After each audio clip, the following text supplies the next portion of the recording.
नमस्कार दोस्तों, मैं हूं मानस समर्थ और आज फिर इस वीडियो में हम बात करेंगे दिल की।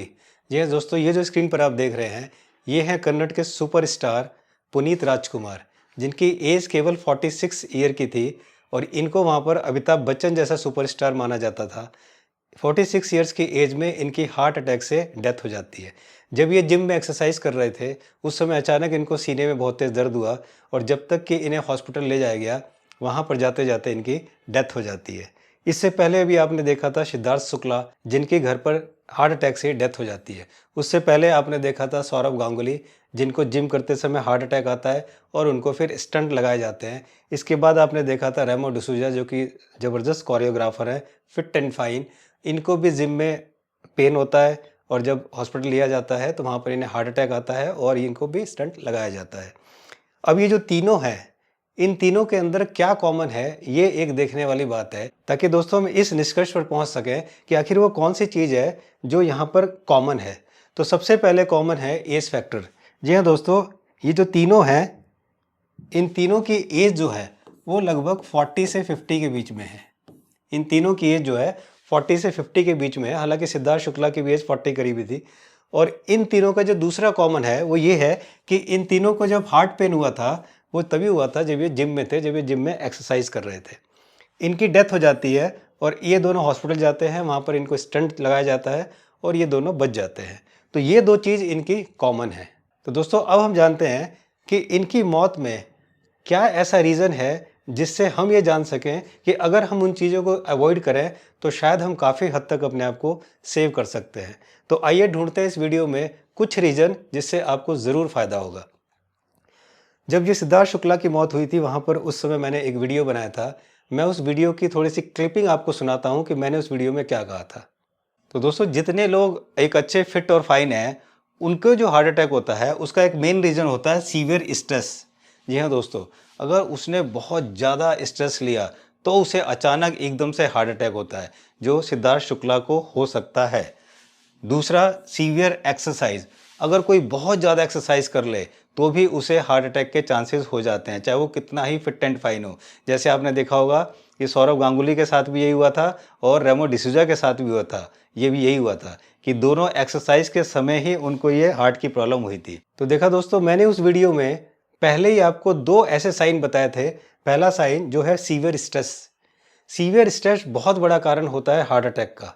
मुझे ऐसा लगता है, जितना मैंने पढ़ा है या जितना मैंने केसेस देखे हैं, मैंने काफ़ी कार्डियोलॉजिस्ट जो कि इंटरनेशनल है और नेशनल है, जिनको पढ़ा हुआ है, कुछ रिसर्च पेपर्स मैंने पढ़े हैं। इस पे धीरे-धीरे मैं और सारी चीज़ें जानकारी आपको दूँगा, आपको बहुत फ़ायदा होगा और बहुत नई-नई चीज़ें आपको सीखने को मिलेंगी कि केवल कोलेस्ट्रॉल ही आपके ब्लॉकेज का ज़िम्मेदार नहीं है। कोलेस्ट्रॉल के अलावा और बहुत सारी चीज़ें हैं जो कि बहुत बड़ी ज़िम्मेदारी अदा करती हैं आपके हार्ट ब्लॉकेज में। तो दोस्तों, ये जो सीवियर स्ट्रेस है, अगर आपको कोई स्ट्रेस है तो आप स्ट्रेस को कम करने की कोशिश कीजिए। मुझे पता है कि स्ट्रेस कम नहीं हो सकता, लेकिन 50% स्ट्रेस कम हो सकता है। आने वाली वीडियो में इसका भी तरीका बताऊंगा कि कैसे आप अपने स्ट्रेस को 50% रिड्यूस कर सकते हैं। दूसरी जो चीज़ मैंने उसमें बताई थी वो है सीवियर एक्सरसाइज। उन तीनों को जो देखेंगे, जो कि पुनीत राजकुमार, जिनकी डेथ तभी हुई थी जब वो जिम में एक्सरसाइज कर रहे थे, रेमो डिसूजा और सौरव गांगुली, इन दोनों को भी हार्ट पेन तभी हुआ था जब ये जिम में एक्सरसाइज कर रहे थे। तो दोस्तों, मेरी आपसे रिक्वेस्ट है कि अगर आपकी एज 35 या 40 से प्लस है तो प्लीज़ आप अपने आप को उसी एज का समझें कि जितनी आपकी एज है। अक्सर हम लोग ऐसा समझते हैं कि हमारी एज तो हो जाती है ज़्यादा, लेकिन हम पूरे फिट एंड फाइन अपने आप को समझते हैं और हम वो काम करना चाहते हैं जो काम एक 25 या 30 साल का लड़का करता है। तो जब हम इस तरह का काम ऐसे करते हैं तब हमें ये प्रॉब्लम आती है। आपने जितने भी केस देखेंगे वो वही केस देखेंगे कि किस तरह से उनको ये प्रॉब्लम्स आई है। तो मेरी आपसे रिक्वेस्ट है कि अगर आपकी एज ज़्यादा है, मीन्स 35, 40 प्लस अगर आपकी एज है, तो आप जितने भी काम करते हैं जहाँ पर आपके हार्ट पर जोर पड़ता है, जहाँ पर आपके हार्ट पर ज़्यादा प्रेशर पड़ता है, वो ज़्यादा सीवियर एक्सरसाइज या ज़्यादा सीवियर काम ना करें। जी हाँ दोस्तों, अपने आप को उस समय उसी एज का समझें जिस एज के आप हैं। और इसके अलावा मैं आपको 5 चीज़ें बताता हूँ जो कि आप कल से ही शुरू कर दीजिए, बल्कि अभी से शुरू कर दीजिए, तो आप काफ़ी हद तक अपने आप को हार्ट अटैक की प्रॉब्लम से या हार्ट डिजीज़ से बचा सकते हैं। सबसे पहले आप आज ही रिफाइंड ऑयल को बंद कर दीजिए। अगर आप रिफाइंड ऑयल खा रहे हैं तो इसको बिल्कुल बंद कर दीजिए। इसकी जगह mustard oil, coconut oil, sesame oil यानी तिल का तेल और ये पीनट ऑयल यानी मूंगफली का तेल, इस तेल को आप लोग यूज़ कीजिए, कोशिश कीजिए कच्ची घानी का शुद्ध तेल अगर आपको मिलता है दी बेस्ट है। आने वाली वीडियो में बताऊंगा ज़रूर सारी चीज़ें कि कहाँ से मिलेगा। इतना अच्छा तेल आपने कभी देखा भी नहीं होगा, ये मेरी गारंटी है। जितना अच्छा तेल मैं आपको बताऊंगा, मैं खुद देखकर और यूज़ कर कर उसको अचंभा हो गया मुझे। तो सबसे पहले आप रिफाइंड ऑयल को बंद करके ये ऑयल शुरू कीजिए। इसके अलावा दोस्तों आप सफ़ेद चीनी आज ही बंद कर दीजिए। इसकी जगह आप गुड़, खांड, पाम जैगरी या पाम शुगर यानी कि खजूर का गुड़ और खजूर की चीनी आप ये ले सकते हैं। जी हाँ दोस्तों, ये इसका रिप्लेसमेंट है। आप बहुत अच्छे अपने आप को फिर स्वस्थ मेंटेन कर पाएंगे। थर्ड है वाइट सॉल्ट। आपको सफ़ेद नमक इसको बिल्कुल बंद करना है। इसके जगह आप रॉक सॉल्ट या ब्लैक सॉल्ट ये आप यूज़ कर सकते हैं। तो थर्ड ये है। फोर्थ है आपको एनिमल प्रोटीन आपको बिल्कुल बंद करना है, यानी कि दूध और जूस से बनी हुई जितने भी चीज़ें हैं सब में एनिमल प्रोटीन होता है। मीन जानवर से निकली हुई किसी भी चीज़ में एनिमल प्रोटीन होता है और जो नॉनवेज है उसमें एनिमल प्रोटीन होता है। मतलब कि जो भी चीज़ जानवर से निकलती है उन सब में एनिमल प्रोटीन होता है, यानी कि उनमें कोलेस्ट्रॉल होता है। तो वो आज ही बंद कर दीजिए। उसकी जगह आप कोकोनट मिल्क, नट मिल्क या सीड्स यानी कि बीज का मिल्क ले सकते हैं। आगे मैं बता दूंगा किस तरह से ये मिल्क आप बना सकते हैं। और दोस्तों इसके अलावा आपको पैक्ड फूड बिल्कुल बंद करना है। पैक्ड इंडस्ट्रियल और प्रोसेस्ड फूड ये आप बिल्कुल बंद कर दीजिए एकदम तुरंत। सबसे बड़ा कारण है, बहुत बड़ा कारण है ये हार्ट प्रॉब्लम का।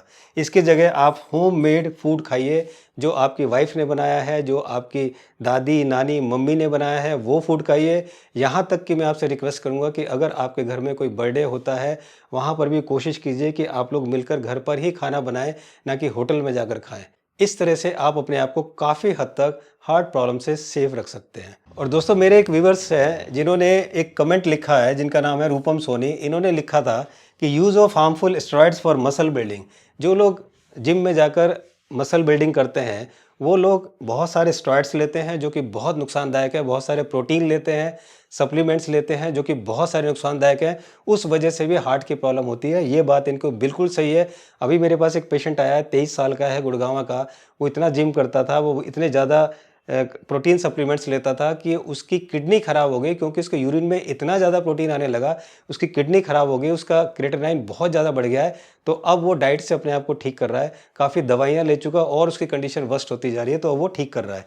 तो इस तरह से दूसरा इन्होंने लिखा था sleeping pills, drugs to suppress depression, कि वो स्लीपिंग पिल्स लेते हैं, ड्रग्स लेते हैं डिप्रेशन को सप्रेस करने के लिए। तो ये जो लोग हैं इस वजह से ये हार्ट की प्रॉब्लम आती है। मैं इनसे पूरी तरह से सहमत हूँ। आपकी क्या राय है ये कमेंट्स बॉक्स में ज़रूर लिखिए कि रूपम सोनी कितना सही कह रहे हैं। The real reason for cardiac arrest उन्होंने ये बताया है। तो दोस्तों अब सवाल आता है कि क्या कोई ऐसा तरीका है कि हमें पता चल सके कि हमारे हार्ट की आर्टरीज में कितनी ब्लॉकेज है, ताकि हम अभी से अपनी चिंता कर सकें और अगर कुछ गड़बड़ है तो हम अपने आप को ठीक कर सकें। जी हाँ दोस्तों, इसके दो तरीके हैं। एक तरीका है TMT टेस्ट।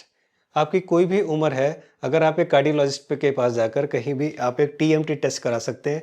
इस तरह से आपको ट्रेडमिल, इसको बोलते हैं ट्रेडमिल टेस्ट। इस तरह से आपको ये इक्विपमेंट लगाकर आपको उस पर दौड़ाते हैं, पहले चलाते हैं, फिर धीरे धीरे दौड़ाते हैं, स्पीड बढ़ाते हैं, आपकी हार्ट बीट को बढ़ाते रहते हैं ताकि पता चल सके कि उससे आपका ब्लड प्रेशर कितना बढ़ रहा है। तो ये आपको बताते हैं अगर आपके 70% से कम ब्लॉकेज है तो फिर आपको घबराने की ज़रूरत नहीं है। 5-10 साल तक आपकी गारंटी है। लेकिन अगर आपकी इससे ज़्यादा ब्लॉकेज होती है तो ये टेस्ट आपका फेल हो जाएगा। तो यहाँ पर आप इस टेस्ट को पास तभी कर सकते हैं जब आपकी ब्लॉकेज 70% से कम है। तो ये तरीका है पहला ये जानने का कि आपकी ब्लॉकेज कितनी है, यहाँ आपको पता चल जाएगा। इस टेस्ट की कॉस्टिंग जो है वो 1500 से 2000 रुपये तक मैक्सिमम होती है। तो ये आप आसानी से करा सकते हैं, कहीं पर शायद 1000-1200 भी लेते हैं। खैर ये टेस्ट आप करा सकते हैं, इसको बोलते हैं TMT टेस्ट। दूसरा जो होता है, दूसरा है CT स्कैन एंजियोग्राफी टेस्ट। कहीं पर ये 6000 का भी होता है और कहीं ये 12 से 15,000 तक का होता है। इसमें क्या करते हैं कि आपको यहाँ पर एक इंजेक्शन के द्वारा एक केमिकल डाला जाता है जो आपके हार्ट की आर्टरीज में जाता है और फिर इसका एक मशीन में जाकर यहाँ पर एक्सरे हो जाता है और एक्सरे होने के बाद आपको रिपोर्ट मिल जाती है। इस प्रोसेस में 5-10 मैक्सिमम 15 मिनट लगते हैं और अगले दिन आपकी रिपोर्ट आ जाती है। रिपोर्ट में पता चल जाता है कि आपकी आर्टरीज में कितनी ब्लॉकेज है। तो दोस्तों इस तरह से आप अपने इन दो में से कोई भी टेस्ट करा के आप जान सकते हैं कि आपके हार्ट में कितनी ब्लॉकेज है। अगर आपकी ब्लॉकेज ज़्यादा है तो आप अपनी चिंता कीजिए, अपनी डाइट को ठीक कीजिए ताकि आप स्वस्थ रह सकें। और अगर आपकी ब्लॉकेज कम है तो फिर भी अपनी डाइट को ठीक तो रखेंगे ही, आप अपनी चिंता तो करेंगे। ये दो तरीके हैं। तो ये थी वीडियो पुनीत राजकुमार की और हम अपनी टीम की तरफ से पुनीत राजकुमार को श्रद्धांजलि देते हैं। हम भगवान से प्रार्थना करते हैं कि वो इनकी आत्मा को शांति दे और इनके परिवार को शक्ति दे कि वो इस इतने बड़े दुख को झेल सके। मेरी आपसे रिक्वेस्ट है कि जो पुनीत के साथ हुआ वो किसी और के साथ ना हो, इसलिए हमें अपने आप को बिल्कुल सेफ रखना है, ताकि हम अपने लिए ना सही लेकिन अपने फैमिली के लिए, अपनी वाइफ के लिए, अपने बच्चों के लिए, अपने पेरेंट्स के लिए ज़िंदा रह सकें, ताकि उन्हें कोई तकलीफ़ ना हो। सोच के देखिए, अगर आपको कुछ हो जाता है, अगर आप मसल बनाने के चक्कर में गलत डाइट लेते हैं और आपको कुछ हो जाता है, आप हीरो बनने के चक्कर में गलत खाना खाते हैं और आपको कुछ हो जाता है, तो आपके पीछे आपकी फैमिली का, आपकी वाइफ जिसे आप इतना प्यार करते हैं, आपके बच्चे जिसे आप इतना प्यार करते हैं, आपके माता-पिता जिसकी आप इतनी देखभाल करते हैं, उनका आपके पीछे क्या होगा? अगर ये चीज़ दिमाग में रखेंगे, तो शायद आप गलत डाइट नहीं लेंगे और अपने आप को हमेशा स्वस्थ रखेंगे। जल्दी मिलता हूँ। नमस्कार।